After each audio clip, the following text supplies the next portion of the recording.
नमस्कार, स्वागत है आपका। मैं हूं आपके साथ सुमित गुप्ता। आप देख रहे हैं पिंक सिटी। विधानसभा में धर्मांतरण विरोधी बिल पारित होने के बाद अब राजस्थान की सियासत और गरमाने की संभावना है।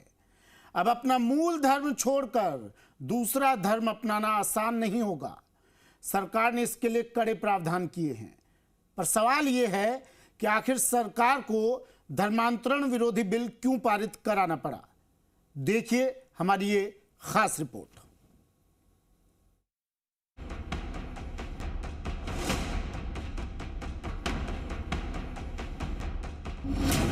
धर्मांतरण का खेल होगा खत्म, क्या अब होगी घर वापसी? शुद्धिकरण की मुहिम होगी शुरू।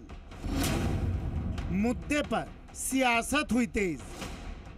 राज्य में धर्मांतरण को लेकर अब नई बहस छिड़ गई है। सरकार के विधानसभा में बिल पारित करने के बाद इसके जल्द कानूनी जामा पहनने की संभावना है। सरकार को उम्मीद है कि अब सीधे साधे और भोले भाले लोगों को बहला फुसलाकर और प्रलोभन देकर धर्म बदल पाने पर अंकुश लग जाएगा और धर्मांतरण के काम में जुटी एजेंसियों पर सरकार इसके जरिए न केवल पूरी नजर रख पाएगी बल्कि उनके मंसूबे भी कामयाब नहीं होने देगी। संपरिवर्तन प्रतिषेध विधेयक 2025 को बनाने का संकल्प लिया और कल राजस्थान की विधानसभा ने उसको पारित भी किया है।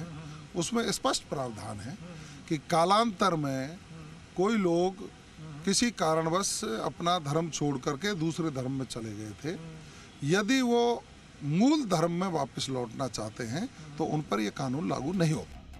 पिछले कई साल से प्रदेश में चर्च की गतिविधियों में बेतहाशा बढ़ोतरी हुई है, तो लव जिहाद और लोगों का ब्रेन वॉश कर धर्म बदलने के कई मामले सामने आए हैं। बांसवाड़ा में बढ़ती गिरिजाघरों की तादाद और आदिवासियों का ईसाई धर्म को अपनाने की घटनाओं से हिंदूवादी संगठन पहले से ही चिंतित थे, पर वागड़ के अलावा भी मिशनरीज की पूरे प्रदेश में अपना नेटवर्क खड़ा करने की दिशा में संसाधन झोंके जाने की खबरों से भजनलाल सरकार बेहद चिंतित थी।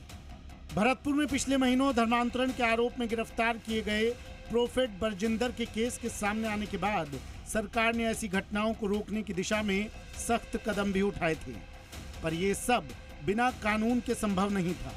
इसलिए सरकार ने विधानसभा में धर्मांतरण विरोधी बिल पारित कर ऐसी ताकतों के पर कतरने की पूरी कोशिश की है। हालांकि बिल जब पारित हुआ तो कई बार गर्मागर्मी भी देखने को मिली, जब विधानसभा में गोपाल शर्मा जैसे विधायकों ने कांग्रेस विधायक अमीन कागजी और रफीक खान को भी मूल धर्म में लौट आने की अपील की। इससे माहौल खासा गरमाया भी और अब यह मामला विशेषाधिकार हनन तक जा पहुंचा है। जो सेंटेंस उन्होंने मुझे और अमीन कागजी जी को लेके बोला, ये जिस तरह का ये बिल ला रहे हैं, निरंतर इस तरह की बात इन्होंने की। कुछ बातें ऐसी हैं जो मैं बाद में आप लोगों को बताऊंगा, जो इन्होंने मुझे निजी तौर पे कही।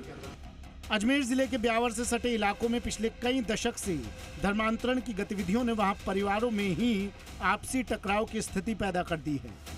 एक भाई हिंदू है तो दूसरे ने मुस्लिम धर्म अपना लिया है। चीता, मेहरात और काठात जातियों का धर्मांतरण यहाँ के लोगों में चिंता की बड़ी वजह है। इससे रावत जैसी मार्शल कौम भी चिंतित है।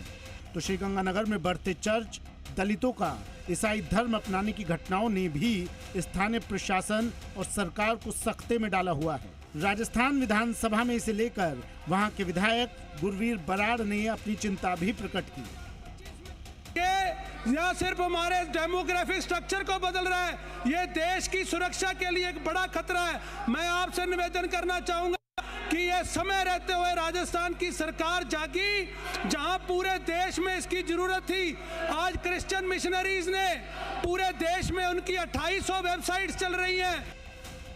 बहरहाल बिल पारित हो चुका है। इसके कड़े प्रावधान समाज सेवा की आड़ में धर्मांतरण का खेल खेलने वालों को सख्त सजा दिलाएंगे। जो जिम्मेदार होगा उनके भवनों पर बुलडोजर चलेंगे और दोषियों को उम्र कैद तक की सजा मिलेगी। हाल के सालों में धर्मांतरण के अनेकों मामले सामने आए हैं। श्रीगंगानगर से लेकर बांसवाड़ा तक कई जिलों में विवाद की स्थिति भी बनती हुई देखी गई है।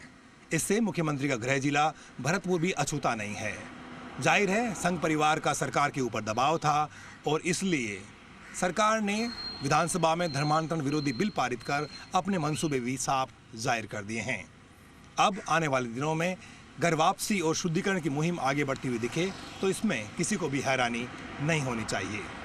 कैमरा पर्सन विजय के साथ बाबूलाल धायल, जी मीडिया।